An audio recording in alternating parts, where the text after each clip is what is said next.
Corpus Christi, como todo evento em qualquer escritura, está cheio, absolutamente recheado de códigos. E nesse caso, quando a gente fala no Corpus Christi, que códigos, né? Porque talvez seja o código mais capital de todo o movimento espiritual que esse ser, Yehoshua, Josué, eu estou marcando aqui porque vai ser interessante, eu vou fazer hoje a coligação de eventos que nós estamos vivendo vibratoriamente. Yehoshua Bar Yosef talvez tenha sido o momento capital de onde a sua vinda aqui para demonstrar como personificando num ego humano, uma figura física chamada de Yehoshua Bar Yosef, Jesus, o filho de José, Jesus de Nazaré. Essa figura, naquele momento, capital em que ele, na ceia sagrada, daí onde surge, né, a expressão corpo de Cristo, Corpus Christi, no Seder, no encontro, na reunião, onde eles fazem a ceia no Pessach hebraico, o povo no qual ele encarnou-se e viveu os seus 33 anos de vida física, e aquele momento em que ele, no Seder de Pessach, na ceia, faz a elevação da matzá, né, do pão ázimo, do pão sem fermento, e diz: tomai e comei, isto é o meu corpo. Ele estava ali, num momento capital, deixando ocultos. A palavra revelar é interessante, o Huberto Roden dizia isso, que revela é o que vela e revela, né? O que revela, ele vela de novo. Então, revelar significa sempre abrir campo para algo a mais. Os códigos são assim, né? Eu já usei até essa comparação, é como a casca de cebola.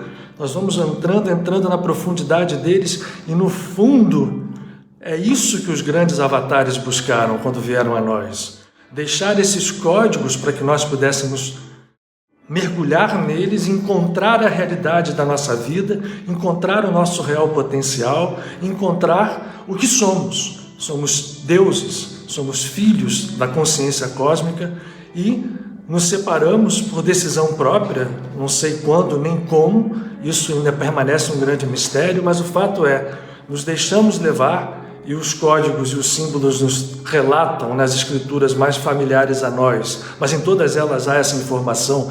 Deixamos um estado edênico, onde a nossa consciência era uma consciência ligada permanentemente a Deus, e num pecado original, que é um único movimento, pecos, corte, separação ou ilusão da separação, mas não importa, essa ilusão se tornou para nós uma dura realidade, que é a realidade que nós vivemos hoje, aqui nesse planeta, e que sai em muitos pontos do universo que nós conhecemos, né? Que provavelmente seja apenas uma nesga de infinitos universos, mas isso é mistério. Mas esta realidade dura, que parece para nós a única, é uma realidade incompleta, para a gente não dizer falsa. E todo o movimento dos avatares não foi para fundar religião nenhuma, não foi para buscar seguidores. Jesus não veio a esse mundo, eu sempre estou repetindo isso aqui nos últimos encontros nossos, né? Ele, todos os avatares não vieram aqui para serem louvados, para serem santificados no sentido de postos em altares distantes de nós, para serem ritualizados, né? Venerados com rituais. Isto leva, para não dizer que não leva a nada, leva a muito pouco. É um processo incompleto. O que veio Jesus fazer nesse mundo, o que vieram todos os grandes avatares a fazerem nesse mundo, não foi fundar religião, nem trazer mensagens para serem lembrados como deuses venerados e não serem seguidos, não serem reproduzidos, não serem utilizados como modelo. Hoje mesmo, né, a gente vê aqui na nossa sociedade quanta gente fala em nome de Jesus e quanta gente, diminuindo a palavra quanta para pequenininho, faz o que ele fez, faz as obras que ele fez.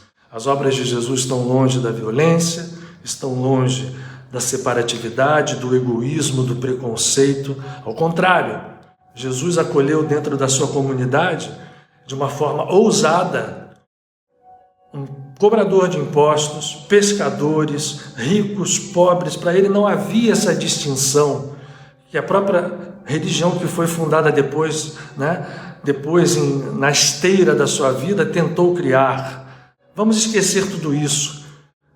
Nesses tempos novos é preciso que nós entendamos a força de um avatar como esse, para que nós possamos construir a partir de nós mesmos, porque não há outro caminho.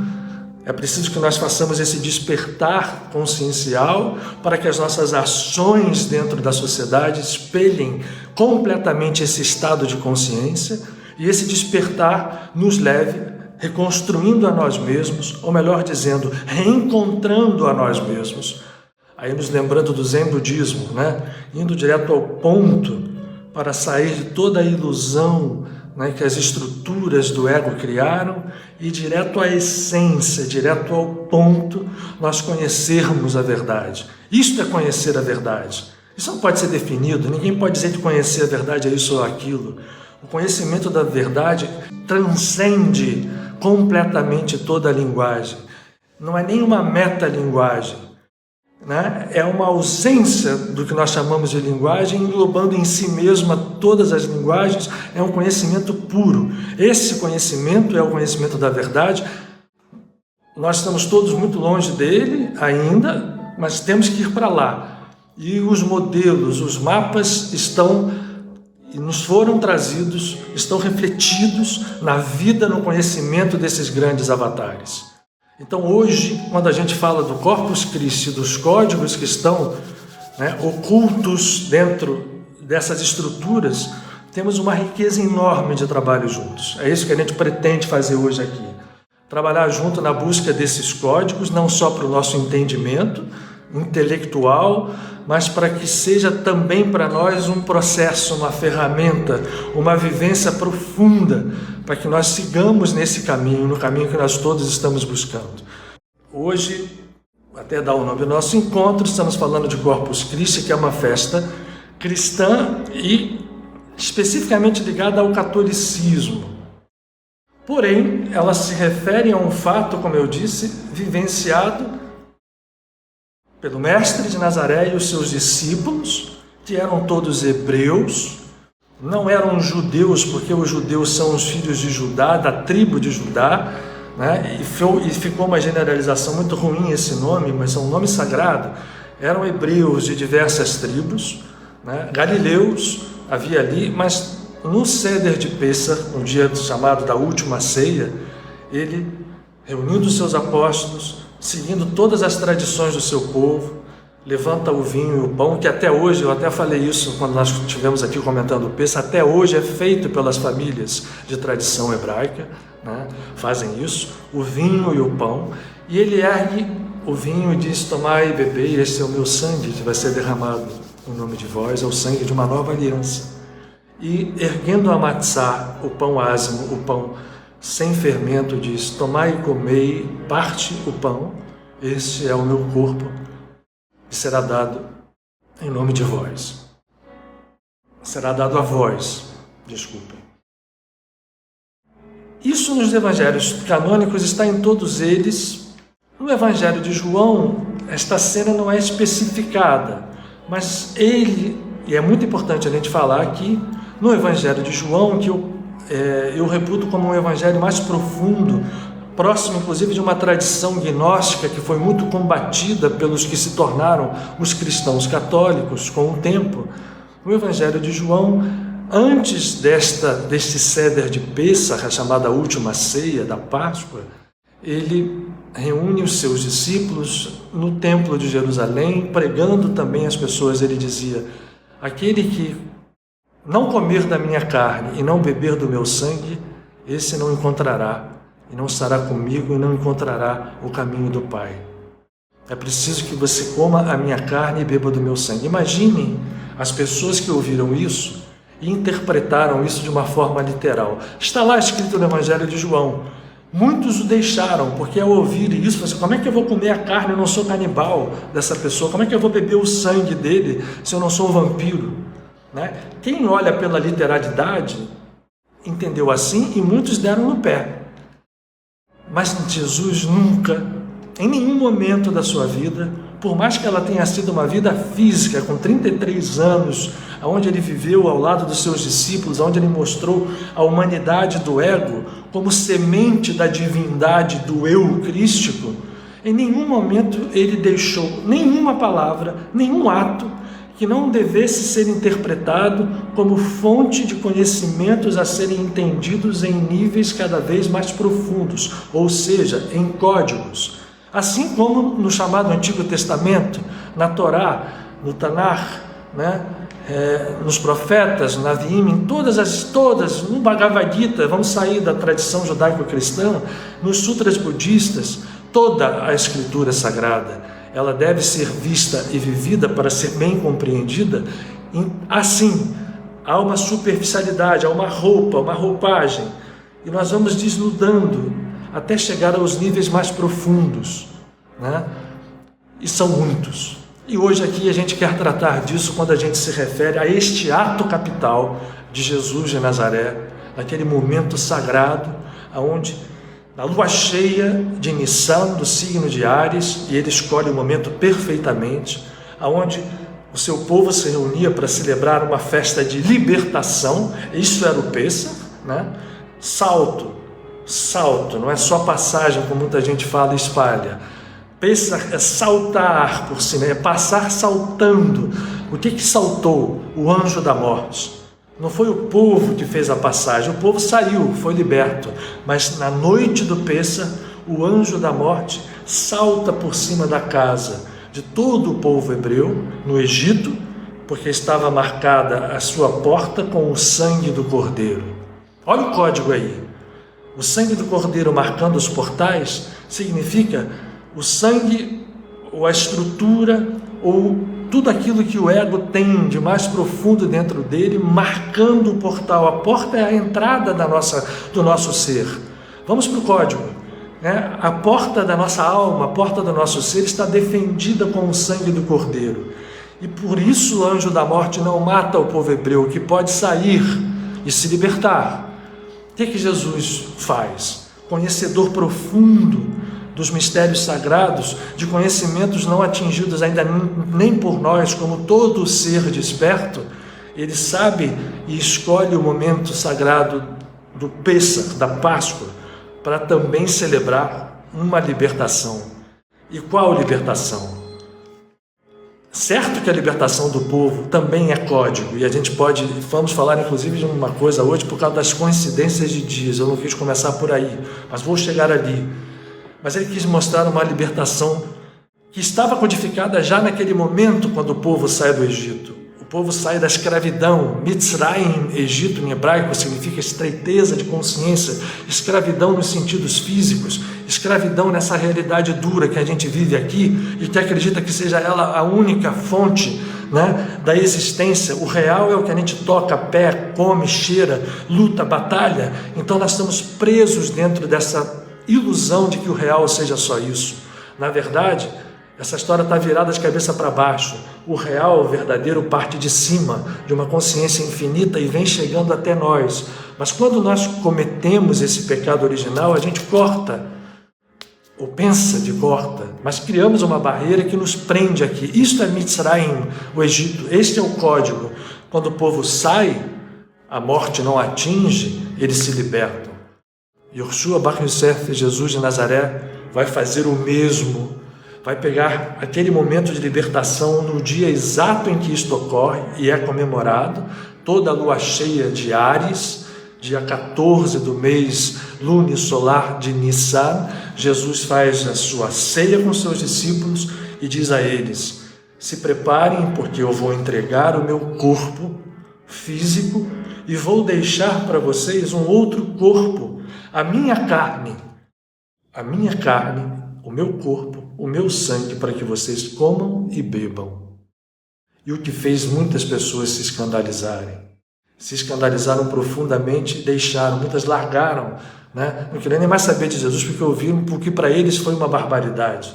Mas olhado pelo lado mais profundo, o que ele estava oferecendo aí, simbolizado no corpo, simbolizado naquela matzá, que deu origem à hóstia cristã, Vamos detalhar um pouquinho mais isso.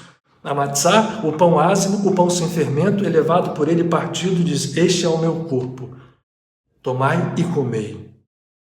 Qual é o código disso? Não é o corpo no sentido literal, nem era canibal. E o que estava simbolizado naquele pão? Para que se tome e coma e que se faça isso em memória dele. O que é fazer isto? Não é apenas fazer o ritual, é entender o que por trás do ritual está como caminho vibratório. É entrar, é comer, sim, no sentido simbólico, simbolizando naquele pedaço de pão sem fermento a natureza crística. E o que é a natureza crística?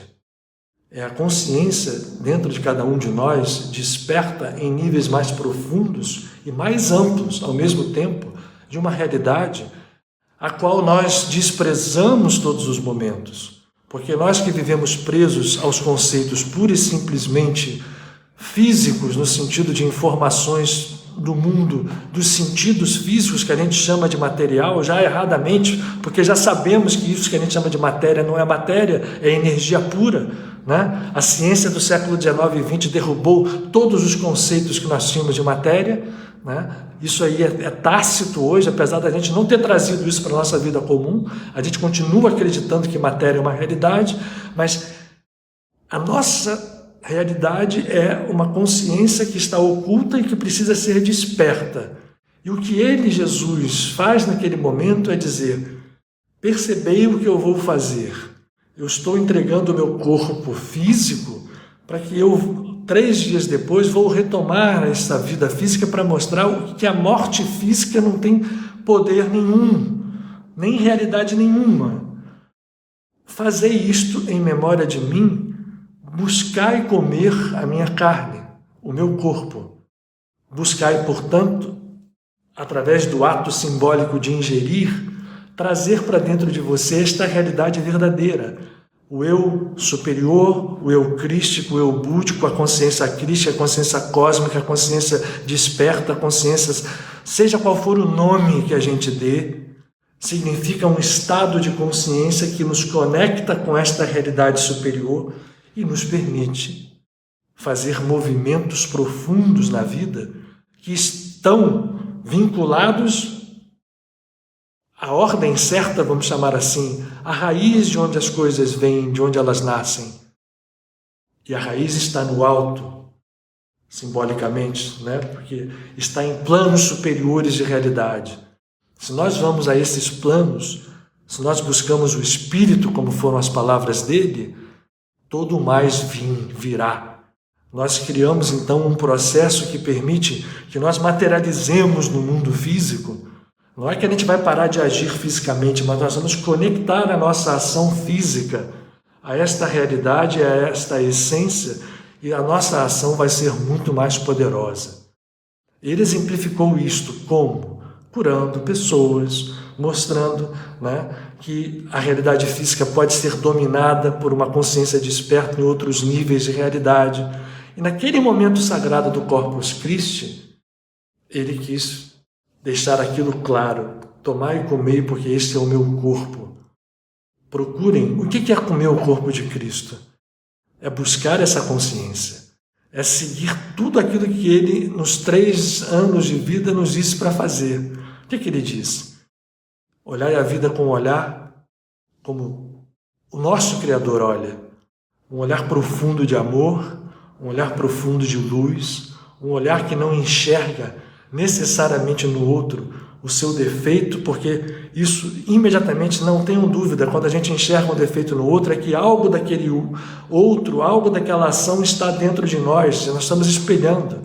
Quando a gente critica, quando a gente usa o poder da nossa palavra para destruir, para falar mal de uma pessoa, fazendo um ato de violência, nós estamos trabalhando com as forças divinas de modo caótico. O que ele propõe é que nós sigamos o que ele fez, mostrando o poder do amor, o poder de não julgar e um caminho mais perfeito de libertação, que foi ali que ele sintetiza isso no processo do corpo e do sangue, ou seja, na hora que a gente incorpora este processo dentro de nós desperta em nós esta verdadeira natureza, aquilo que nós verdadeiramente somos, deuses. E este processo, quando acontece, nos liberta. E nos liberta de uma lei que nos tem mantido sob o seu jugo por milênios. A chamada lei de ação e reação, ou lei do karma, se a gente usa a definição hindu. Nós estamos presos dentro desta lei. Estamos carregados de processos criados por nós que se refletem na nossa vida, muitas vezes que a gente não sabe por que a gente sofre aquilo outro, mas esses processos estão enraizados em distâncias temporais muito grandes. Agora, a boa nova, e por isso ele chamou a sua mensagem de Evangelion, a boa nova, né? Eu também tenho dito aqui, a mensagem dele não foi: olhem, venham aqui me venerar, porque eu sou Deus, eu sou uno com o Pai, eu sou igual a Deus, me botem em altares, me cheguem aqui e fiquem... Não, ele se colocou como um canal vivo de salvação. E esse canal de salvação é o seguinte: uma consciência desperta que abre caminho para que nós nos reencontremos a nós próprios, para que nós possamos enxergar e realizar, tornar real a nossa verdadeira natureza. Ela está lá oculta. E simbolizou isto naquele momento no seu corpo, que estava simbolizado, por sua vez, no pão ázimo da ceia de Pêssar. O que acontece, portanto, na tradição cristã? Começa-se a fazer o que deu origem à missa católica e ao momento chamado da Eucaristia, que é a elevação da hóstia, porque aquele pão ázimo, é deste pão ázimo que foi originada a hóstia consagrada das missas cristãs. A teologia católica criou, a partir do século X, XI, uma percepção, primeiro, do poder de que havia ali, porque realmente nesse código do Corpus Christi está um grande poder. Eu ensaiei com vocês. Que poder é esse? Vamos voltar. Quando ele eleva naquele momento prévio ao seu sacrifício, à sua ressurreição, lembrando na festa de Pêssar, dentro do ritual do Pêssar, fazendo com que o corpo da nossa natureza crística esteja simbolizada naquela matzá, naquela hóstia, que depois virou a hóstia, e no vinho, ele quer significar: busquem a minha natureza, que é a natureza de vocês. Aí está o toque.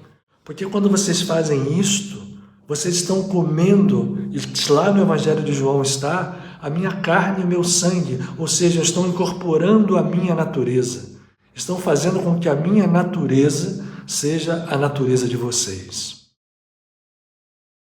E o Corpus Christi, o catolicismo foi trazendo, a missa foi se estruturando ao longo dos séculos, e no século X, no século XI, fica estruturada parecendo como nós hoje a conhecemos, com o momento sagrado da Eucaristia, onde realmente há uma conexão. Em toda a missa, por mais que haja desentendimento, mais que as pessoas não estejam nem aí, nem um pouco concentradas, aquele momento ele é sagrado, porque naquele momento faz-se uma conexão com o grande canal de salvação que está aberto desde que este avatar veio ao mundo. E a gente vai falar um pouco disso hoje também, porque tem muito a ver com o dia que nós estamos vivendo hoje.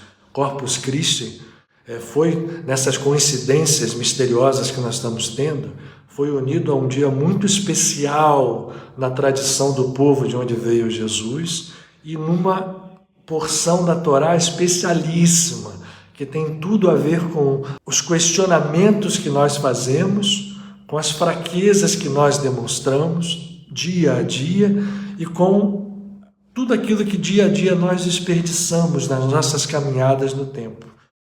Vou falar já disso, mas quando a Igreja Católica constitui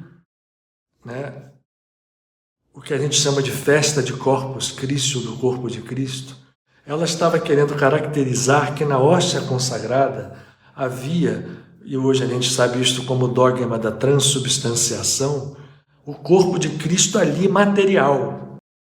Para um católico ortodoxo, um católico que tem a fé católica como única coisa na sua vida, quando ele toma a hóstia, ele está comendo literalmente o corpo material de Jesus. Esse foi, inclusive, um dos temas que Lutero batalhou, e para a religião evangélica luterana, que é a única que mantém, as outras denominações evangélicas não fazem mais o que se chama de Eucaristia. Mas para os luteranos não há a transubstanciação, há uma consubstanciação. Porque eles dizem, não pode ter o corpo de Cristo ali. Tem, porque alguém quebrou a hóstia, saiu sangue, né? Então tem o corpo de Cristo. Eu acho essa uma discussão absolutamente estéril, infrutífera, e que mostra ainda o grau de desentendimento que nós temos em relação ao que foi verdadeiramente a missão deste ser, Yoshua Bar Yosef, Jesus de Nazaré, nesse mundo. Na verdade, o que ele veio fazer aqui, se a gente pudesse resumir em poucas frases, foi: eu vim ao mundo, tomo uma forma física para demonstrar que dentro de uma forma física está uma consciência que transcende o ego. Não que a gente tenha que destruir o ego, mas nós temos que alargar as fronteiras do ego, abri-las, estendê-las. O ego é pobre, mas é um pobre orgulhoso, que acha no sentido que ele se acha poderoso, e esse ego pode crescer, inchar. É o tal fermento que Jesus chama. Cuidado com o fermento da visão farisaica, que simboliza a visão egóica. Só que você pode crescer muito se você tiver limites, você não é infinito. E quando o ego se reconhece pobre em relação ao espírito, ele abre as suas fronteiras e se torna infinito, como é o espírito. O que ele veio mostrar foi isso, que dentro das atitudes humanas estão as sementes da atitude divina, que por sua vez deriva de uma consciência superior, chamada consciência crística, chamada eu superior, chamada eu interno, eu sou. Existe muito nome para isso, Atma, né? Todas as tradições vão dar nomes para esta força espiritual, para essa consciência, para esta realidade divina que cada um de nós tem dentro de si, porque somos galhos desta árvore divina, dessa árvore da vida. Galhos secos, mas que podem ser revividos. Na verdade, secos, mas não mortos. Mortos, sim, mas que podem ser ressuscitados. E por isso, tudo que ele faz é código. Mesmo a sua morte para mostrar, se morre o corpo, ele pode ser retomado quando a consciência já transcendeu o corpo. Ela está liberta. E aí, remontando ao Pêssach hebraico, o sangue do Cordeiro está marcado no portal, e por ali a morte não passa, ela salta.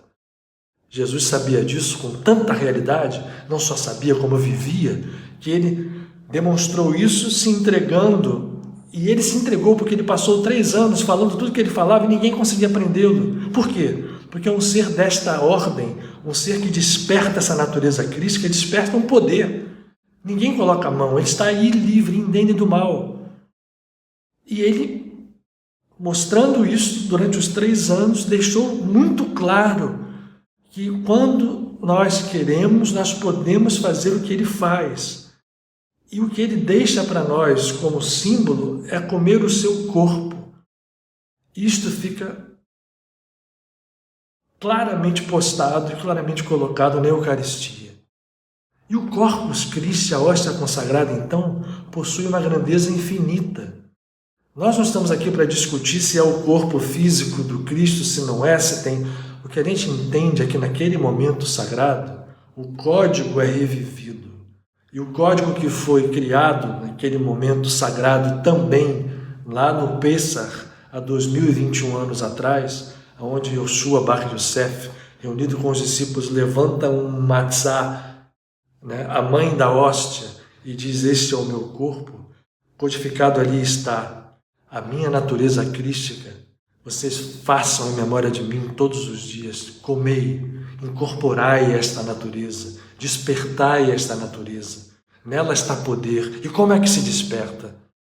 Pela oração verdadeira, saída do fundo da alma, ligada à meditação, não uma oração ritual, não uma oração formal, feita como se fosse, né, obrigação ou para um Deus lá longe. Não. Oração é um mergulho na nossa verdadeira natureza. Nós vamos nos dirigir de repente a algo maior, mas vamos mergulhar dentro da nossa própria natureza e encontrar ali o potencial infinito, a luz infinita, o eu superior, o Cristo. Portanto, quando ele levanta aquilo, Jesus, a figura de Yoshua, deixa de existir para esplender dentro dela, desta figura humana, o Cristo. Com um detalhe, não é só ele que é o Cristo, porque ele deixa isso muito claro, é só pegar os evangelhos e vocês vão ler e vão ver isto. Eu e o Pai somos um, mas o Pai que está em mim, porque eu estou em vocês, e o Pai em mim, estando em mim e eu estando em vocês, o Pai também está em vocês. É um fluxo natural, porque assim é. Tudo que ele veio fazer, se a gente podia resumir, voltando ao que eu já falei, em poucas frases é: vós sois deuses, tratai de fazer aquilo que eu faço e realizar a natureza que está em vocês, porque esta é a natureza verdadeira. Não pelo caminho de uma religião, não pelo caminho de uma ritualidade ou de cumprir preceitos exteriormente, porque isto é ilusão. E ele foi mais fundo ao dizer: é possível sim, que através do entendimento da pobreza do ego em relação ao espírito, nós entrarmos num campo consciencial que vai fazer com que o amor, que a misericórdia, que a pacificação, né, o movimento de pacificar, de fazer a paz, de trazer a paz, nos leve a um estado que é chamado em português de bem-aventurança, mas eu gosto mais de blessed, de abençoado, e esse estado nós podemos chamar de um estado de consciência superior, que é o estado em que ele vivia, que Mahatma Gandhi viveu, que vários outros santos de várias religiões viveram, que Siddhartha Gautama viveu, que Bhagavan Krishna viveu, que Paramahansa Yogananda viveu. O estado de consciência desperta é o estado crístico. Então nós nos tornamos Cristos, como ele foi um Cristo. Ele veio a esse mundo só para isso, gente. Ele não veio para fundar religiões. Ele veio para nos trazer um modelo, um mapa, e viveu este modelo e este mapa. Ele não só mostrou, ele viveu. E ao viver, abriu, sim, e agora eu vou tocar porque o Corpus Christi é sagrado, e é sagrado sim, porque a hóstia simboliza o seguinte: quando eu tomo a hóstia, eu devo estar numa consciência que diz: estou fazendo aqui um pequeno movimento de entender aquele momento sagrado, ao olhar o Santíssimo Sacramento, que aquele corpo crístico, daquela natureza crística, é possível de ser incorporada a mim, é possível de ser reintegrada a mim, é possível de ser reencontrada dentro de mim mesmo. Este é o código que está dentro, né, da hóstia consagrada, do corpo de Cristo, né, que Ele nos dá para que nos alimentemos dele, no sentido profundo de se alimentar, que é buscar esse alimento na oração, na meditação, no conhecimento sagrado, da transformação das nossas ações, né, pela força do amor, do não julgamento, né, da compaixão, para usar um termo, né, que hoje em dia a gente entende melhor, que ter compaixão não é ter peninha, piedade, é compartilhar o caminho do outro, é fazer a nossa ação integral ser completa, empática, né, onde a gente não julga, onde a gente não condena, onde a gente ama pura e simplesmente. Este movimento é comer o corpo do Cristo. E toda vez que o corpo crístico é apresentado para nós, num ritual respeitável, como é um ritual cristão católico, nós podemos nos beneficiar disso e, naquele momento sagrado, dar um passo a mais para que nós nos aproximemos desse estado de bênção, de bem-aventurança, que nos leva a uma consciência da graça, e isso, podem ter certeza, nos liberta do karma. Porque o final dessa história é que o karma vai deixando de existir. Não é pagar karma, viu, gente? Vamos dividir isso, vamos deixar bem claro, porque muitas vezes nós nos assustamos porque todos nós temos volumes karmáticos, para usar essa definição de karma que todo mundo entende, né? Tikkun em hebraico, né? Débitos passados em linguagem espírita, não importa. Nós temos um banco de informações que está agindo matematicamente sobre nós, registrado nesse supercomputador universal, que está nos implementando esta lei, porque nós geramos tudo que acontece conosco. Mas na hora que a gente penetra num estado superior da graça, existe sim uma superdimensão que age. E isto queima, não paga, né? Porque pagar significa pagar ceitil por ceitil. Imagina o seguinte, se eu tenho uma dívida de 1 milhão e eu tenho que pagar de 1 em 1, demora muito tempo. Mas se eu tenho uma dívida de 1 milhão e de repente eu ganho 1 milhão, olha como isso acontece. Pode ser na loteria. Eu vou usar um exemplo agora para a gente entender bem o que é o Cristo tomar os nossos pecados. O que é o Cristo se tornar um Salvador, que também foi algo e continua sendo algo muito mal entendido pelas religiões. Eu vou usar um exemplo aqui para depois a gente entrar na conexão deste dia sagrado do Corpus Christi, que é um caminho para nós, ao comermos codificadamente o corpo de Cristo, termos acesso, ou ao menos iniciarmos o processo, ou termos a recordação e não deixarmos de perseverar na busca de entender que, comendo o corpo de Cristo, nós vamos tomar a sua natureza, e tomando a sua natureza, nós nos libertamos de uma lei, de um guante pesado que é a lei kármica. Porque não imaginem que pelos caminhos normais, pagar 1 milhão de 1 em 1, olha quanto tempo a gente demora. Contem de 1 a 1 milhão para ver quanto tempo demora. Mas se eu recebo 1 milhão de uma vez, eu consigo quitar, desfazer. Ou se de repente eu nem recebo, alguém chega lá e diz assim, você não deve mais nada, eu não precisa receber para pagar. O que o Cristo faz? Eu estou usando os símbolos agora com vocês. Quando ele faz esse movimento de amor, ele, todo o avatar, todo santo, faz isto de alguma forma. Mas Cristo, Buda, Krishna, fazem isto de uma forma maravilhosa, esplendorosa, né? Gigantesca. Claro que os santos todos fazem isso, porque nós todos somos Cristos. Mas quando ele faz aquele movimento de 2021 anos atrás, em que ele entrega o seu corpo naquela cruz, e ali ele deixa o corpo consciente do que estava fazendo, para depois retomá-lo, as religiões dizem, ele pagou os nossos pecados, tomou os nossos pecados no seu ombro. E muita gente acha então que basta dizer, eu acredito em Jesus, eu creio nele, e aí os meus pecados acabaram por isso. Não é um passe de mágica. Isto é que é a grande confusão que as religiões de boa fé acabam fazendo, ou não, de boa fé. Mas o fato é que ali tem uma semente de realidade, essa semente de realidade que eu quero aqui com vocês compartilhar.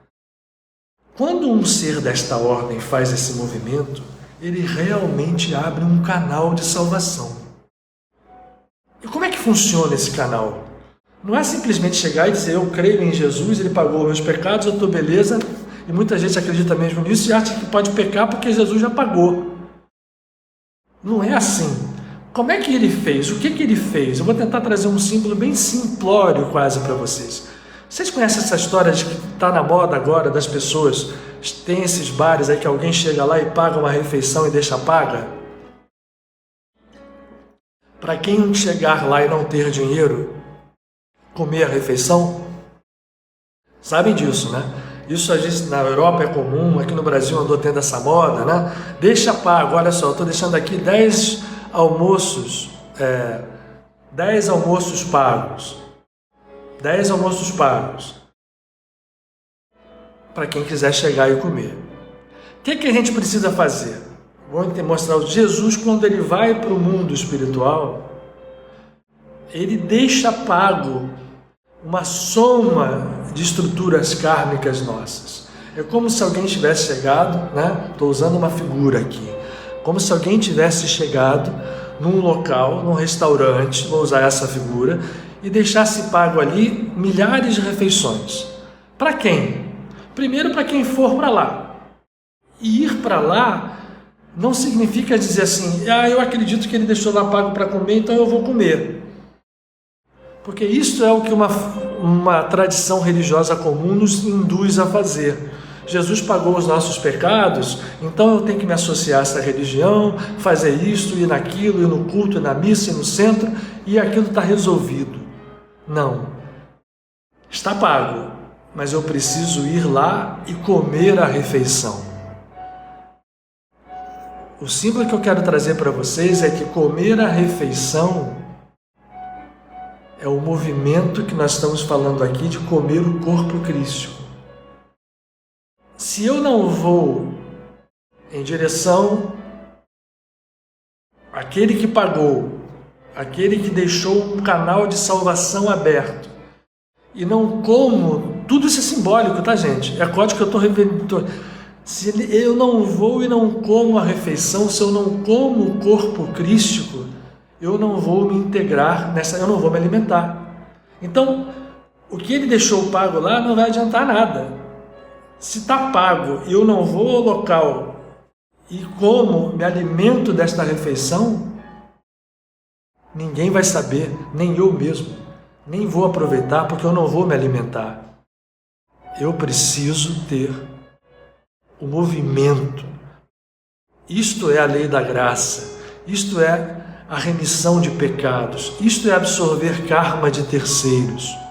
Certamente quando uma entidade dessas faz esse movimento, ele abre um canal vibratório que ainda é misterioso para nós, que nos leva a um estado de consciência superior, mas desde que a gente se conecte. Eu gosto de brincar dizendo que a graça não é de graça. Se a graça fosse de graça, ninguém estava aqui nessa luta kármica. A graça está disponível. O que é a graça? É um estado de consciência.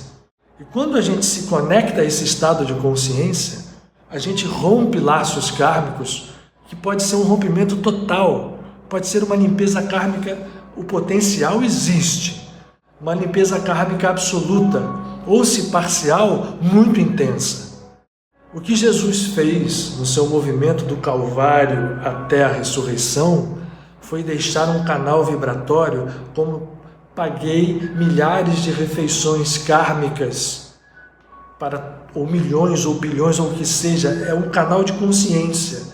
E aquele que se conecta de uma forma efetiva a este canal de consciência, ele se transforma num blessed, em alguém que entrou na consciência infinita, na consciência crística, na consciência divina, na consciência do eu sou, na consciência búdica, seja qual for o nome, mas é um estado, e isto permite que a gente tenha liberado os karmas. E aí eu digo, é só Jesus? Não. Se eu vou buscar em Krishna e me ligar através do Bhagavad Gita a tudo aquilo que ele propõe a Arjuna, num símbolo, nós somos Arjuna. Krishna é a consciência que também somos nós. É interessante que no Bhagavad Gita, Krishna também usa o símbolo do corpo ao ele se transformar num corpo cósmico, né? E mostrar a grandeza cósmica que estava dentro dele, abrindo a sua boca, para que Arjuna ouvisse ali todos os mistérios dos universos.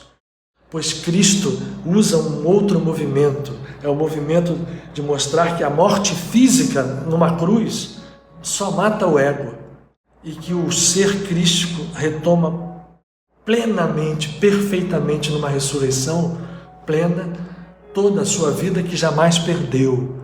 E aí, gente, a gente distorceu isso, criou religiões, e a gente pode ainda hoje, a qualquer momento, retomar o veio certo para o entendimento e a vivência e a realização da mensagem que este grande avatar, este ser cósmico nos trouxe, simbolizada de uma forma bela, no Corpus Christi, no Santíssimo, no corpo crístico que ele quer nos dar em alimento. Ele quer dar a sua própria natureza em alimento para que a gente, ao se alimentar dela, encontre com este alimento e reconstrua em nós a nossa própria natureza. Porque a nossa natureza real não é a natureza egóica caída. A nossa natureza real é a natureza do ego que se entrega na cruz e se transforma ou não, se reencontra na sua natureza crística. Eu estou agora querendo fazer com vocês, hoje, como a gente imagina fazer um trabalho, falar do dia que nós estamos vivendo, que coincidiu com o Corpus Christi. É muito interessante, né? Esses mistérios que nós estamos vivendo, de coincidências de datas, mistério no sentido de que essas coincidências de datas nos mostram, vivemos tempos diferentes, vivemos tempos únicos, vivemos tempos desafiadores, mas que aqueles que perseverarem, que não se deixarem levar pelo esfriamento do amor, porque se o amor esfria, aí é que a nossa morte se torna efetiva, a morte egóica, e nós vamos precisar de muita coisa para ressuscitar. Nesses tempos a gente entende quão poderosa existe também, está sendo posta em ação uma força superior, para que a gente, mesmo vendo tudo que acontece na nossa sociedade hoje, né, que às vezes nos espanta, pode e vai ser transformado. Mas vai ser transformado por esse entendimento, por essa realização da nossa verdadeira natureza, e a partir daí sim, não nos alienarmos, continuarmos com os nossos atos em sociedade, mas mostrando a força real desse amor. O dia de hoje, né, no qual a gente comemora Corpus Christi, que é uma das datas móveis dentro do calendário cristão, porque o calendário cristão tem a Páscoa como data móvel, porque ela vai ser baseada na Páscoa hebraica sempre. O domingo de Páscoa é sempre 7 dias depois, ainda dentro da lua cheia de Áries, né, da Páscoa hebraica original, mas foi feito para se dissociar. Mas esta data do Corpus Christi é 60 dias depois do domingo de Páscoa, sendo que 50 dias depois é o Pentecostes, que também está ligado a uma festa hebraica, que foi quando a festa de Shavuot, das semanas, dos 49 dias, das 7 semanas, que depois se transformaram, né, no Pentecostes cristão. Mas esta festa móvel, que é a única dela, né, o Corpus Christi, que foi colocado porque tem uma vinculação dentro do cristianismo com a Páscoa cristã, porque foi com a hóstia consagrada, que depois virou, né, um componente ou o cerne, a semente da Eucaristia, que ficou montada a tradição espiritual cristã. Mas o código profundo que reside nela é um código de força espiritual absurda, pois nesse dia de Corpus Christi nós podemos meditar e orar no entendimento de que uma hóstia não é simplesmente um pedaço de pão, mas ainda que não seja o corpo literal do Cristo, é o corpo, sim, místico desse Cristo, no sentido da sua natureza. Então eu não sei se eu consigo resumir para vocês. Esse dia de hoje é sagrado porque ele propõe a nós um respeito, uma veneração, a busca que nós temos que ter permanentemente na vida da natureza crística em nós, simbolizada pelo corpo que ele nos deu para nos alimentar. Mas que dia que é hoje, dentro da tradição cabalística? Hoje é o dia 23 do mês de Sivan. Para Cabalá, nós já estamos no mês de Gêmeos e já estamos adiantados no mês de Gêmeos, né? Já é o 23º dia do mês de Gêmeos. Esse dia de hoje, 23 de Sivan, na tradição cabalística, ele está referenciado a uma outra festa, o Purim. Por quê? Porque no livro de Esther, o livro que conta para nós a história do milagre de Purim, que é um milagre feito única e exclusivamente à base da oração, porque através da meditação e da oração da rainha Esther e das suas amigas e do povo inteiro, que se reverte um decreto de morte contra todo o povo hebraico, todo o povo, né, que estava ali, né, junto com Mordecai, os judeus todos, os hebreus todos e todas as tribos. Isso é revertido, e aquele, né, Amã que mandaram enforcar Mordecai, ele é que vai ser enforcado na forca que ele próprio preparou. A gente já falou disso aqui ainda esse ano em Purim. Hoje, no dia 23 de Sivan, no livro de Esther, se conta que depois do evento que o povo foi libertado, 23 de Sivan é quando os decretos que libertam de uma vez por todas o povo judeu de todas todas as coisas a que eles estavam condenados é efetivado e se faz uma festa comemorando esta libertação final. Então vejam que o dia 23 de Sivan é um dia em que se comemora uma libertação final de decretos. Por que eu falei de karma aqui o tempo inteiro com vocês e contei que o trabalho de Yeshua, de Jesus de Nazaré, foi basicamente nos mostrar que nós, ao entrarmos num estado de consciência crística, num estado de consciência superior, nós começamos a limpar karmas e, em algum momento, a nos libertar do karma, quiçá completamente, por um movimento que a gente chama de estado abençoado ou de estado da graça. Jesus sabia disso, como todo avatar sabe disso, né? Todo aquele que veio ao mundo com esta consciência desperta sabe disso. O karma não tem poder frente à consciência desperta da graça, que está expressa sempre num estado de amor permanente, de compaixão permanente, né? É uma força que emana de nós, é uma luz permanente que finalmente sai do seu claustro, sai do seu lado, do seu lugar oculto lá dentro de nós e passa a resplandecer, passa a brilhar. Ora, como todo livro é livro codificado, o livro de Esther também, e Purim é um tempo que nos mostra a capacidade que nós temos de fazer esse movimento por nós mesmos. O livro de Esther é um livro em que não se nomina Deus diretamente em nenhum momento. O livro original, em hebraico, não cita o nome de Deus. Para mostrar o seguinte, por que não cita?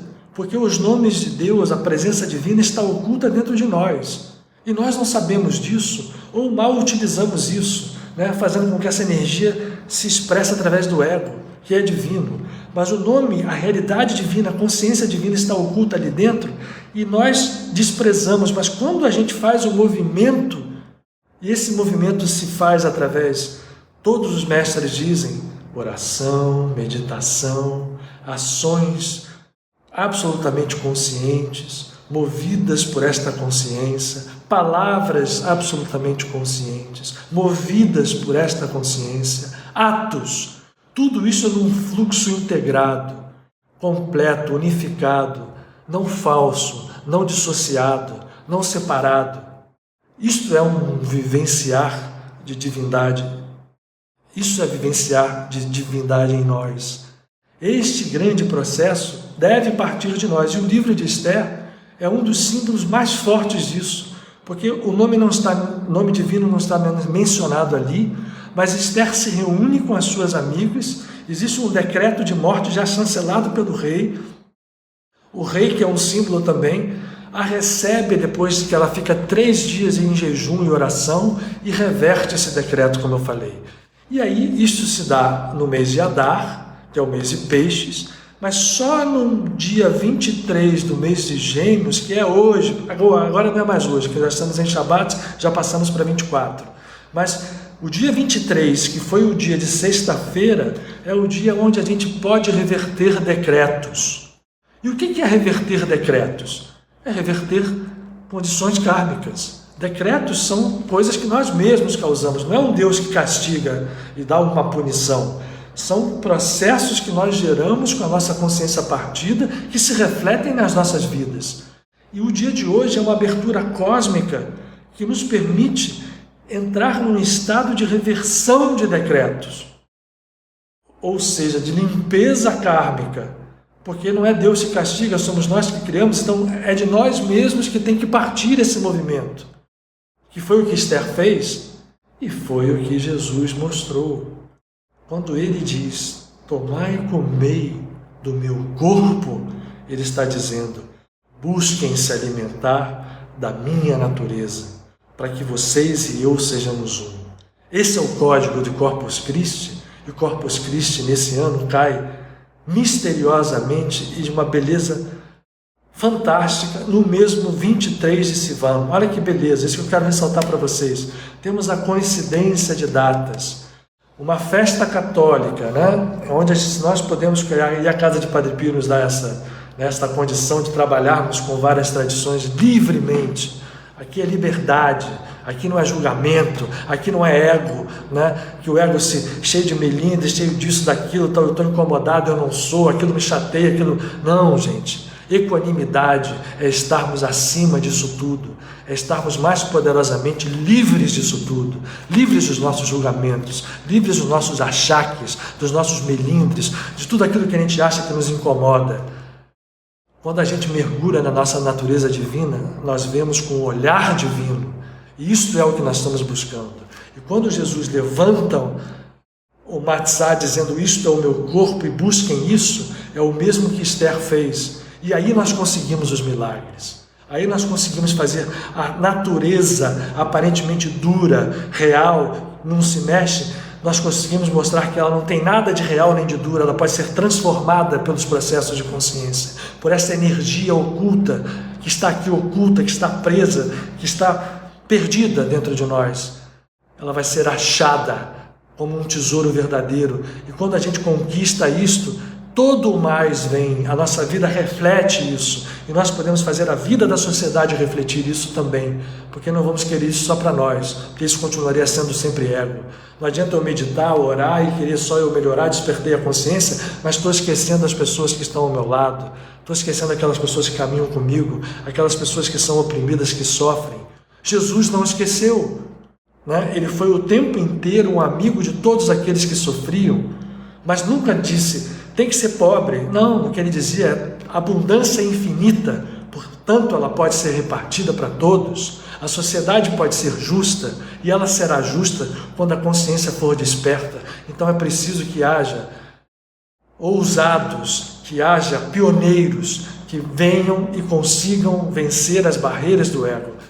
E aí mais uma coincidência, porque se hoje é dia 23 de Sivan, se hoje é Corpus Christi, hoje também a Torá, ao contrário aí, né, vocês estão vendo, nos propõe, e vai ser esse o Shabat desta semana, já estamos nele, uma paraxá ou uma porção da Torá chamada Shlach, e que em hebraico significa envia.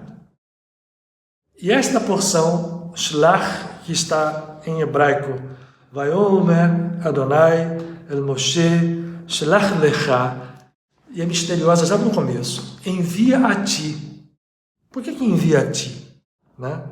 Vou tentar explicar isso depois. Mas o que era isso? O povo hebreu, vamos olhar a roupagem, a história, a primeira camada da cebola, para a gente entrar no código, que vai se conectar com o Corpus Christi, eu prometo a vocês que vai se conectar com o que nós falamos agora do 23 de Sivan, porque hoje sim é um dia de libertação de decretos, que nos propicia esta libertação de decretos. O que é isso? Não é chegar lá e alguém, né, nos liberar, não. Somos nós mesmos, como a Rainha Esther, que vamos nos dedicar a pegar o corpo do Cristo e nos alimentando dele e incorporá-lo à nossa natureza. Não um rito católico, não um rito qualquer, nada disso.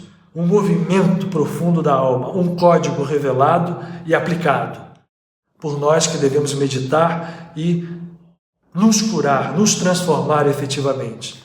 Qual é a paraxá dessa semana? Shlach, envia a ti o quê? Vamos lá para a roupagem. O povo estava no deserto, caminhando, tinha passado pelo Mar Vermelho, já estava brigando com Moisés, já tinha recebido a Torá.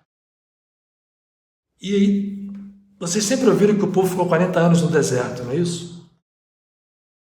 Mas foi ao final do primeiro ano que o povo chega na Terra Prometida. E por que não entrou? Por que demorou 40 anos? Porque quando chegaram na porta da Terra Prometida, vamos ler primeiro a roupagem para depois a gente ler o código. Vamos tirar a primeira camada da cebola. Está lá, né? Paraxá Shalach. E falou o Eterno a Moisés, dizendo: envia para ti homens que espiem a terra de Canaã, que eu hei de dar aos filhos de Israel, um homem por cada tribo. Eram 12.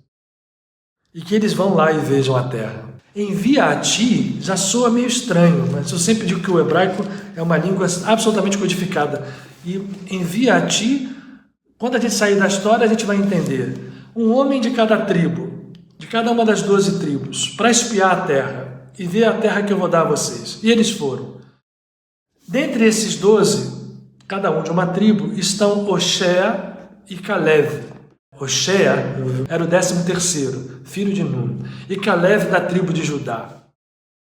Ele manda esses homens para a terra prometida e eles vão lá, entram pelo sul, observam a terra e iam voltar para dizer para Moisés como era a terra. Olha que coisa interessante. Eles vão lá, veem que a terra é maravilhosa, que tem cheia de parreiras, de vinhedos, tem leite e mel, é cheia, uma beleza, com rios, com tudo, né? Tinha o Rio Jordão e tudo mais. Só que aí eles voltam dizendo assim, a terra é assim, eles cortaram um cacho de uvas, trouxeram figos, trouxeram romã, tinha romãzeiras, figueiras, assim, a terra é maravilhosa, só que lá tem um povo que não vai deixar a gente entrar lá. São gigantes, são fortíssimos, são poderosíssimos e nós não vamos conseguir entrar nessa terra. Isto disseram 11 dos filhos daqueles homens que Moisés escolheu para entrarem na terra. Um deles, Caleb, chegou, não é nada disso. A terra é boa sim e nós temos condição de entrar lá. Porque, como não? Nós estamos aqui trazidos pela consciência do Eterno, por Adonai. Como é que a gente não vai entrar nessa terra? E Josué também fala isso. Os dois, só os dois, contra outros 11. E aí, o que acontece?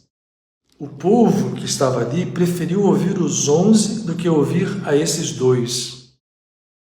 E começou uma brigalhada no povo, a reclamar, dizer, por que você nos trouxe aqui, você colocou a gente na porta dessa terra que não adianta, a gente não vai ter forças para entrar, tem o povo de Amaleque, tem tudo ali, e a gente, como é que a gente entra numa terra dessas, você é um maluco, Moisés, quisiam apedrejá-lo, Moisés. E Moisés entra no tabernáculo, né? Porque o povo estava sempre acompanhado daquela presença divina que se expressava por uma coluna de nuvem durante o dia, uma coluna de fogo durante a noite. E ele ouve do Eterno assim, esse povo está me irritando e eu estou com vontade de destruí-lo. E Moisés faz um pedido, uma oração profunda e diz, não faça isso, deixe. E aí o Eterno diz assim, ok, Moisés, mas os únicos que falaram a verdade foram Caleb, da tribo de Judá, e Hoshea, da tribo de Nun. Coloca no nome de Hoshea, uma letra Yud, que é aquela virgulinha que tem no nome lá de 4 letras. Yud, que é a letra mais sagrada, mais alta. É uma letra que flutua, ela não toca a terra, mas ela é a mãe de todas as letras. Ao colocar no nome de Hoshea essa letra, ele virou, e algumas outras vogais, virou Yoshua. Não é por acaso que Jesus de Nazaré, em hebraico, se chama Yoshua, Josué. Mas é que as traduções transformam Yoshua, que é o mesmo nome, Jesus se chamava Josué, né? Mas Jesus vem porque essa bobagem, essa coisa de separar o judaísmo do cristianismo, né, não funciona. Yoshua vai ser quem vai levar o povo para a terra. E o Eterno diz, por causa desta dúvida, de vocês não duvidarem daquilo que eu disse, vocês vão ficar 40 anos no deserto. Eu falei lá para vocês, eles chegaram na porta com um ano e ficaram mais outros anos, 39 anos. Por quê? Porque o Eterno diz, essa geração não vai entrar. Só quando desencarnar o último dela, a nova geração entra, e o Moshe não entra, quem entra é Yoshua. Não estamos falando aqui de religiões, estamos falando aqui de tradição profunda, espiritualidade. O código dessa história toda é o seguinte, a terra prometida é um estado de consciência, gente. Não é uma terra física, é um estado de consciência. O povo saiu do Egito e foi para um deserto e logo estava na porta da terra prometida. Se tivesse dado tudo certo, eles não, ao receberem a Torá, teriam chancelado esse estado de consciência e teriam entrado na terra prometida e se estabelecido lá. Mas duvidaram, brigaram contra Moshe, contra o seu próprio ego. Moshe é o ego que tem dentro de nós mesmos, que busca, que coordena, que batalha, que vence a si mesmo, que vai a Deus, que pede, e consegue, porque eles iam ser destruídos depois disso, mas ele consegue, ok, então vai ficar no karma, vai ficar 40 anos que é o tempo kármico, 40 dias, 40 anos, é o número 40. Vai ficar no karma 40 anos até que morra todos, ou seja, tudo seja pago para vocês entrarem e vão entrar com Yoshua. Jesus não toma o nome de Yoshua por acaso. Ele não queria ser superior a Moisés, ao cristianismo, coisa nenhuma. Ele queria dar coerência a uma tradição espiritual que é única, que nos diz só uma coisa: temos que nos libertar de nós mesmos. De que nós mesmos? Desse ego que duvida. Eu falei o nome Amaleque, porque quando esses espiões foram lá e voltaram contando essas inverdades com medo, né? O medo é o grande terror da humanidade, é o grande terror do ego, é o medo que gera violência, que gera tudo, que gera o egoísmo, que gera o desamor, que gera o ódio. Só quem tem medo ataca. Só quem tem um medo básico dentro de si mesmo é violento. Porque esta contrapartida, já dizia Freud, né? Isso é, na verdade, algo que é um mecanismo do ego. Transforma o medo, que pode levar à fuga, né? É um reflexo que existe em qualquer estrutura cerebral mais primitiva. Fuga ou ataque. E o medo elaborado vira ataques, às vezes também elaborados. Vira o ódio, mas é tudo medo. E essa gente veio com medo. E isso é o símbolo do medo. Por que são 12? 12 são os símbolos, são os signos do zodíaco, são as rodas kármicas. 11 disseram, ali não dá para a gente entrar, só um, né? Caleb da tribo de Judá e Yoshua disseram, não, dá sim, nós podemos vencer. Mas como eles duvidaram, e Amaleque é o símbolo da dúvida, esse povo Amaleque, o nome Amaleque, se você trocar, tem o mesmo valor de Safek, que é dúvida. A dúvida, o medo, são os nossos grandes detratores, os nossos grandes inimigos, as nossas grandes armadilhas. E aí, gente, nós todos, né, hoje temos a condição de olharmos esta paraxá, de fazermos diferente. Porque o que está escrito aqui mostra o código, que na superfície é o que o karma faz, mas se eu entrar nos níveis profundos, eu vejo que quando eu falo Shelach Lecha, envia para ti, é o seguinte: onde está a terra prometida? Está dentro de si mesmo. Moisés envia para ti, ego, olha para dentro de você, manda 11, né? 12, que significa as suas estruturas egóicas, para olhar lá dentro a terra prometida, para olhar se lá dentro existe uma natureza divina. Mas nós, quando olhamos, quando rezamos, quando meditamos, até a gente acha, tem momentos que a gente, que beleza de meditação, eu orei, ficou tão bonito, que bom. Mas depois a gente cai no dia a dia e o envia para ti. Os espiões, que são as nossas estruturas egóicas, voltam assim, não liga para isso não, a realidade é só o mundo físico, é só essa luta aí mesmo, você pode orar, mas oração não adianta muito, rezar, as pessoas falam, né, tem um dito que diz assim, agora só adianta rezar, como se rezar fosse a última coisa, que não, agora vai rezar, já que não dá para fazer nada, reza. Isto é negar a terra prometida que está dentro de nós. Quando o Eterno fala para Moshe, envia para ti, ele diz nesse código profundo, manda para dentro de você mesmo, na meditação, os teus movimentos internos, que são os 12 espiões, e veja o que lá tem. Existe uma terra prometida dentro de nós, existe uma consciência crística dentro de nós, uma consciência divina. Mas quando a gente faz isso, ainda que a gente, puxa, a terra é boa, é legal, mas aquilo ali não dá, eu não consigo. Fé que transporta montanhas, não, isso é uma historinha. Fé que faz milagre é uma historinha. Estado do milagre, cura, força do pensamento, isso é uma historinha. Porque por mais que a gente faça movimentos, por mais todos nós que estamos aqui, somos 180 e poucas pessoas, a gente sabe que na hora que a gente faz um movimento de meditação, a gente tem um vislumbre, né? Um glimpse, dito em inglês. Glimpse eu gosto, que pegou de leve assim, mas perdeu depois, porque a dúvida vem, né? Os espiões vêm dizendo, a terra é boa, mas você não tem força para ir para lá. Você está meditando, mas você não tem nada de consciência crística, você tem a karma para pagar, e aí vamos nós na mesma toada. O Shelach Lecha, o envia para ti, perde a função. Mas nós estamos hoje aqui para fazer diferente, gente. Vamos acabar o nosso encontro com uma boa nova para buscarmos fazer diferente. Se isto caiu hoje, se estamos hoje no Corpus Christi, no momento da Paraxá de Shelach Lecha, aonde a gente pode não ser os 11 que voltarmos, mas sermos Joshua e Caleb, pegarmos o corpo crístico, o corpo da natureza crística. Yoshua significa o Salvador. A palavra Yoshua significa o Salvador, né? E o Salvador, o que é? É esse canal que está aberto por ele, Jesus, e por todos aqueles que fizeram esse movimento.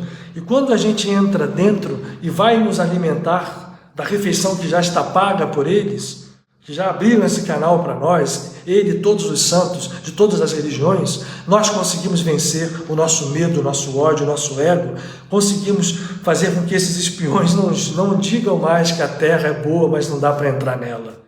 A terra é boa, linda, mas dá sim para entrar. E nós precisamos de Oshé, que virou Yoshua, que virou Caleb, e isto nos levar ao corpo crístico, ao alimento da natureza crística, à salvação, que não pertence a religião nenhuma, porque eu não estou falando aqui para dizer que Jesus é maior que Moisés, ou Moisés é maior que Jesus. Isso é uma baboseira. Na natureza crística nós todos somos um, e se nós todos somos um, não há maiores nem menores. E isto foi dito por ele aos seus apóstolos. Eu não chamo vocês de servos, vocês são amigos, porque nós somos um. E no dia 23 de Sivan existe uma tradição de se trabalhar com o Salmo 22. Mas mais uma coincidência que não é coincidência, o Salmo 22. Porque lembram que na semana passada eu falei para vocês que Jesus usava Salmo todo o tempo? Ele menciona mais de 50 vezes Salmos nos seus ditos nos Evangelhos. Mais de 50 vezes. Trechos de Salmos. Então, uma coincidência que não é coincidência é que o Salmo 22, que é usado no dia 23 de Sivan, que é o dia onde se rompem decretos, onde se abre espaço para entrarmos em estados de consciência superior, que nos fazem estarmos superiores e, portanto, podemos romper laços kármicos, se usa o Salmo 22. E o Salmo 22 foi usado por Jesus. Sabe quando? Sabe quando? No momento mais capital. O momento em que a paixão, o sofrimento, e a gente fica às vezes dando valor ao sofrimento por si só, é respeitável, sim. A compaixão a gente deve entender, mas a paixão, Jesus estava ali fazendo um caminho, compaixão, patos, a palavra paixão vem de patos grego. Ele estava criando um caminho para nós, não para a gente ficar sofrendo, não é isso, mas para que a gente faça com que o ego deixe espaço para que o eu, que a terra prometida, que o estado da natureza possa ressurgir dentro de nós. Para isso é preciso que a gente crucifique o ego. Mas crucificar o ego não significa viver sofrendo, não significa fazer penitência, se flagelar, nem nada disso. Crucificar o ego significa nós rompermos o domínio do ego sobre nós, sairmos da natureza egóica, dos pensamentos egóicos, da palavra egóica, dos atos egóicos, dos pensamentos, enfim. Vocês ouviram, entenderam. No Salmo 22, no momento crucial, quando ele está no final já daquele momento, para entrar na fase grandiosa da ressurreição, ele dá um berro, disse isso na Evangelho em forte voz. Eli, Eli, lama sabachthani. E os soldados que estavam perto disseram assim, o que ele está chamando? Chamando Eli? Eli está chamando Elias? Eliaal. Mas ele falava o Salmo 22, literalmente, em aramaico, Eli, Eli, lama sabachthani, Deus meu, por que me desamparaste? Estranho, né? Jesus, um ser divino, naquele momento, consciente plenamente de tudo, estava num momento de fraqueza. Por que ele fala aquilo? Isso é código, gente. É um código dos mais profundos. E quem nos ajuda a revelá-lo é a própria Kabbalah.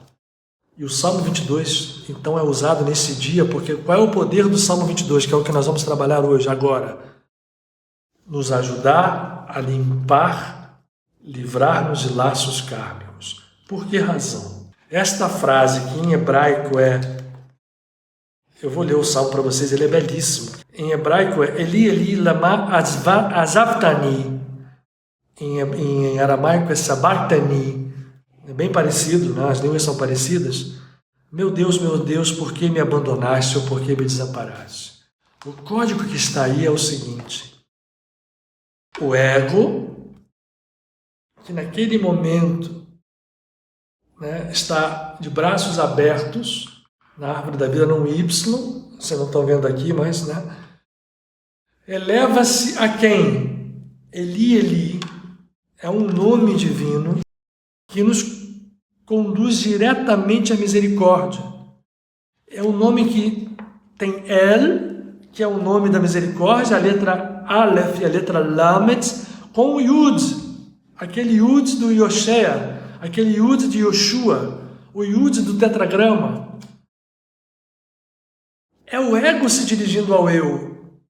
E quando ele diz, por que me desamparaste? É o clamor que o ego faz, da mesma forma como Esther fez. Quando o ego se encontra naquele momento, ele diz, Deus, por que você... Mas Deus que está dentro de mim, por que você me abandona? E vocês vão ver pelo Salmo que a partir desta frase,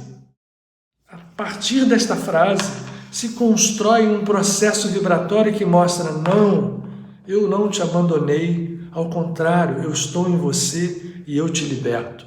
Vamos ver isso agora. E eu recomendo que, então, a partir de agora, nós nos concentremos. Eu vou ler o Salmo em português, como eu faço aqui. Depois eu vou ler o Salmo em hebraico. Ele é um salmo um pouco maior. E por isso eu quero que, então, a nossa concentração seja feita a partir da leitura. Então, nesse momento, vamos respirar profundamente. Vamos agradecer estarmos unidos aqui. E ao respirarmos, a gente vê que a luz vem a nós. Respirem profundamente e sintam vibrar o corpo inteiro. Experimentem isso, gente. E a luz está na respiração. Quando a gente respira, nós temos contato com essa luz interior. Então eu vou pedir que quando eu ler agora o Salmo, tanto em português quanto em hebraico, que eu vou fazer depois, que nós interpretemos e vivenciemos isto como uma oração, respirando, pensando nos nossos amados, sim, nos nossos familiares hoje, especialmente nos nossos amados, mas vamos pensar na família humana, vamos pensar naqueles que sofrem, vamos pensar nesse planeta que é uma casa que nos foi dada, é uma morada, que um dia será uma morada plena de luz, certamente será, e nós vamos sem medo entrar na nossa terra prometida em terra. Vamos deixar com que o ego se crucifique nesse código que é a crucifixão, para que ele possa deixar o eu resplandecer, brilhar. Então vamos respirar para entrarmos nesse estado de conexão, nos fazermos um nesse instante.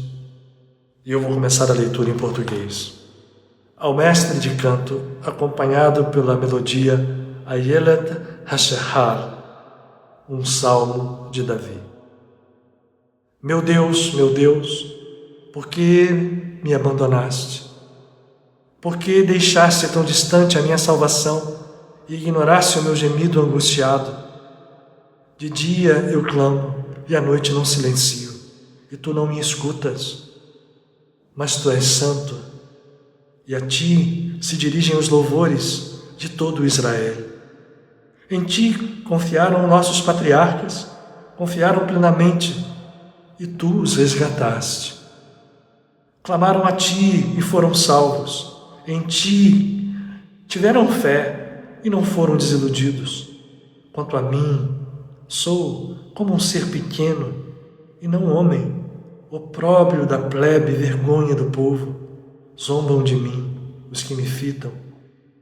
Nem riem e meneiam ironicamente as suas cabeças. Dizem-me, porém, confia no Eterno, Ele o redimirá. Ele lhe trará salvação, porque nele se compraz.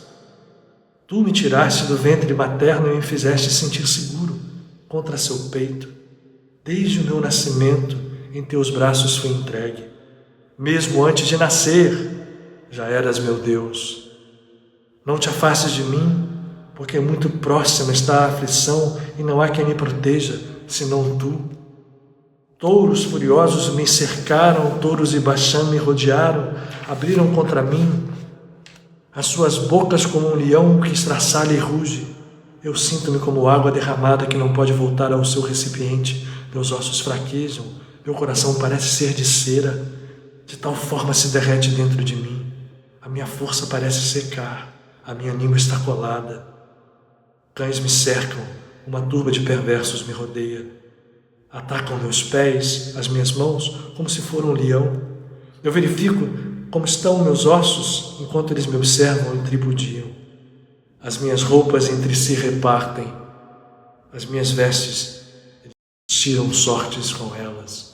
Isso aqui foi usado para demonstrar, exatamente para mostrar a conexão do ego de Jesus, deixando o seu espaço para o eu, porque assim fizeram os soldados, arrancaram as vestes deles e tiraram sortes. Era a pré-figura do messianismo, mas não o Messias de fora, do Messias que está dentro de nós. Mas tu, Eterno, eu te peço, não te afastes de mim. Ó minha força, apressa-te, vem em meu auxílio.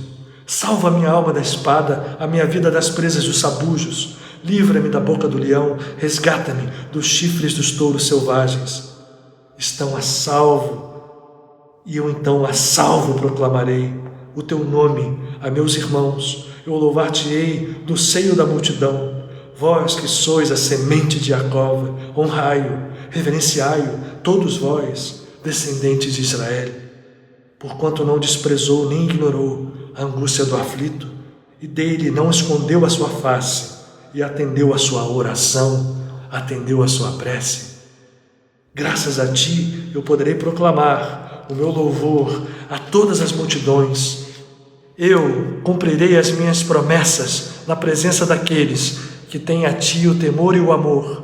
Os humildes hão de comer e se fartar, os que buscam a ti, ó Eterno, hão de louvar-te, e a vida perene terá vida e virá a seus corações. Dos confins da terra todos a ti se voltarão, com compreensão e ante ti se curvarão todas as famílias e nações, pois só do Eterno é a realeza e seu é o domínio. Comerão todos os povos e a fartura da terra, e ante ele se prostrarão. Reverenciá-lo-ão todos os que retornam do pó. Mas então já será tarde, porque suas almas ele não fará viver. Mas da descendência dos que o servem, de geração em geração, será relatada a magnificência da sua glória.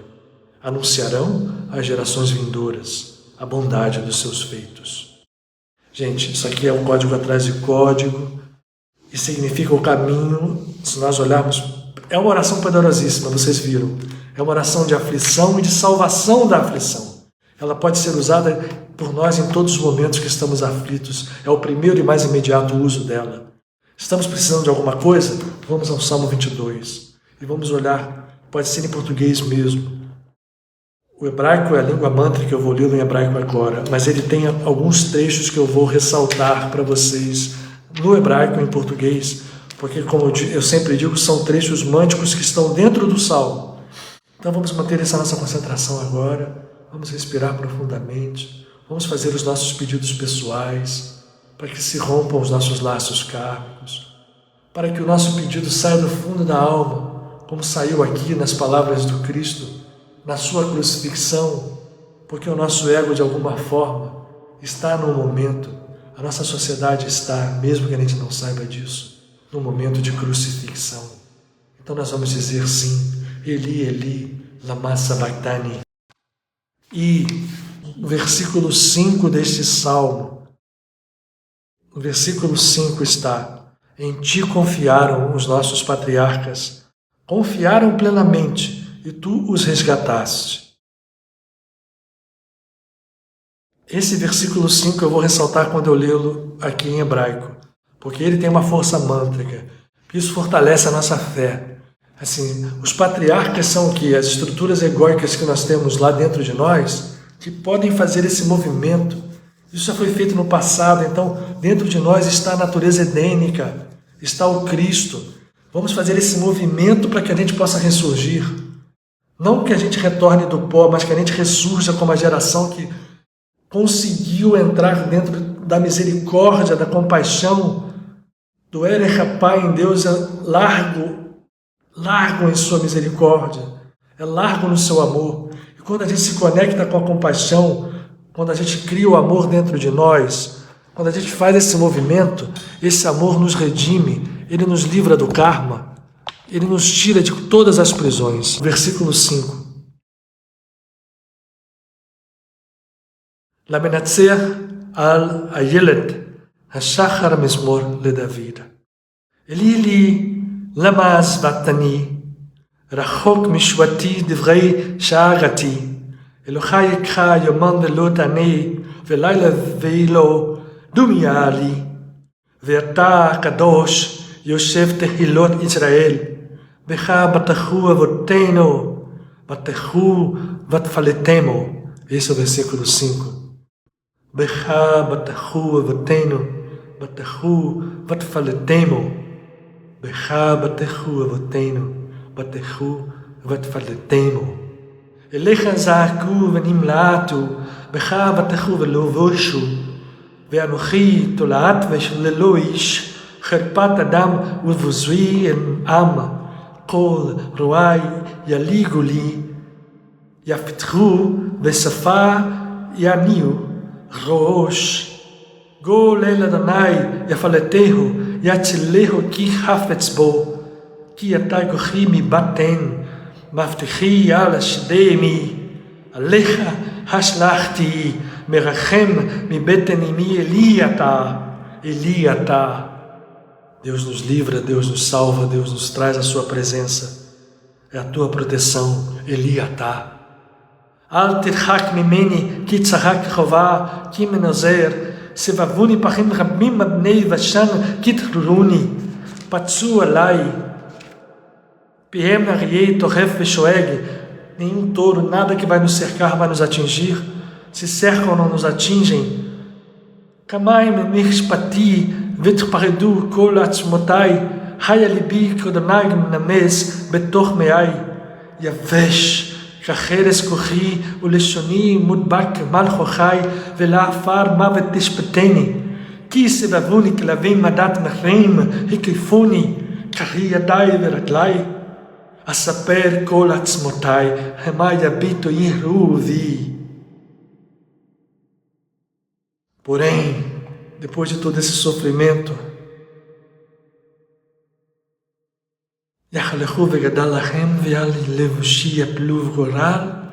porém só tu, Eterno. Eu vou agora separar esses versículos, porque aqui diz: mas tu, Eterno, eu te peço, não te afastes de mim. Tu és a minha força, apressa-te, vem em meu auxílio. Veatá, Adonai al-Tirhak, e aluti lesrati husha, hatzila mipi atriye, ומקרני רמים עניתני, אספרה שמך לחי בתוך קהל אכליך. יראי אדוני הללוהו, כל זרע יעקב כבדוהו, וגור ממנו כל זרע ישראל. É da alegria e da vitória, que לא בצע ולא חשיקת צאנו אני, ולא הסתיר פניו ממנו, ומשבעו אליו שמח, מתחת תחילתי בקהל רעב. Eu poderia te louvar sempre. Nedarai Shalem Negat Yeriava. Yochalu Anavima Veshbau Yachalu Adonai Doreshav Yechi Yevadachem Laada Yishkeru Veyashuvu Al Adonai Kol Searetz Veitzachau Lifpanecha Kol Mishpatot Goyim Ki Ladonai Hamalucha Umosheil Bagoyim. Achelu vaishchatavu kol dishnei eretz לפניו יכלו כל ירדי עפר ונפשו לא חיה. זרע יעבדנו, יסופר לאדוני לדור. Novas gerações, novo mundo, nova terra, vitória interna, libertação, luz dentro de nós. Yavô ve'agudu tzidkato le'am lo olad liki asar. E eu vou te anunciar sempre, a todas as gerações, para que nós possamos despertar e dizer como os anjos dizem, essas palavras são santas, Kadosh, Kadosh, Kadosh, Adonai Tsevaot, Melohol Haaretz Kvodó, Santo, Santo, Santo, é o eterno dos exércitos, e toda a terra se é plenificada com a tua presença, com a tua glória. Kadosh, Kadosh, Kadosh, Adonai Tsebaot, Melohol Haaretz Kvodo. Kadosh, Kadosh, Kadosh, Adonai Tsebaot, Melohol Haaretz Kvodo. Santo, Santo, Santo, és o Eterno, Senhor de todos os exércitos. Que a tua glória vibre em nós nesse instante, que a tua luz se faça presente dentro de nós, que cada um de nós nesse momento possa beber da tua água viva, comer do teu corpo, da tua carne, e ter em nós viva a tua presença, libertos, livres de todos os decretos, de todos os karmas, livres das sombras de morte, livres dos ataques e livres do maior inimigo de todos nós, que é o nosso ego iludido. Que ele sim possa morrer numa cruz santificada, e que essa mesma cruz seja o caminho sem o sofrimento que todos nós muitas vezes imaginamos ser necessário, mas sim o ego entendendo que ele só é verdadeiro e real quando se une à luz do Cristo. Isto não é dor nem sofrimento, isto é verdade e vida, isto é conhecimento, isto é despertar, isto é orar e meditar para agir, para pensar, para falar, para ser luz, luz, sempre luz. Que a luz nos abençoe, que a luz nos ilumine, que a luz nos liberte, hoje e sempre. Amém.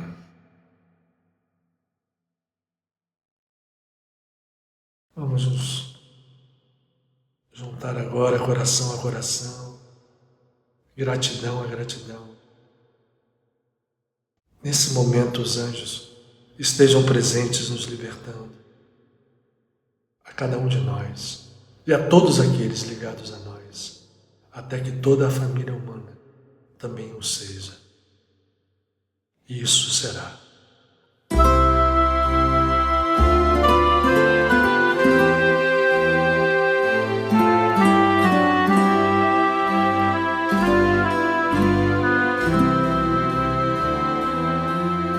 Senhor, és um escudo a me proteger, a razão de se manter erguida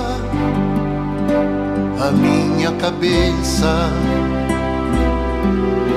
Te peço, não te afastes de mim, ó minha força, apressa-te e vem em meu auxílio, meu eterno baluarte, meu refúgio, a alta rocha em que me abrigo. Senhor, és um escudo a me proteger, a razão de se manter erguida a minha cabeça. Te peço, não te afastes de mim, ó minha força, apressa-te e vem em meu auxílio, meu eterno baluarte, meu refúgio, a alta rocha em que me abrigo.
manter erguida a minha cabeça. Te peço, não te afastes de mim, ó minha força, apressa-te e vem em meu auxílio, meu eterno baluarte,